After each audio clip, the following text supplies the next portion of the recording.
Hey everyone, I'm Pamela Fox, and I'm giving a tutorial at PyCon 2026 about building your first MCP server.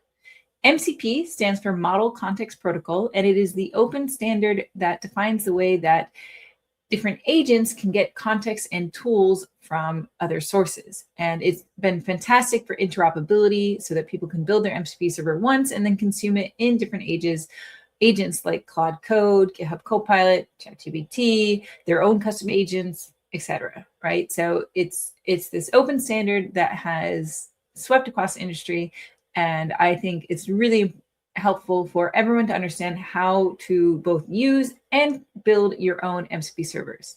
So in this tutorial, we will build an MCP server using the fast MCP package, and we'll add on additional functionality like authentication, which really makes an MCP server ready for prime time and is something that differentiates MCP from skills.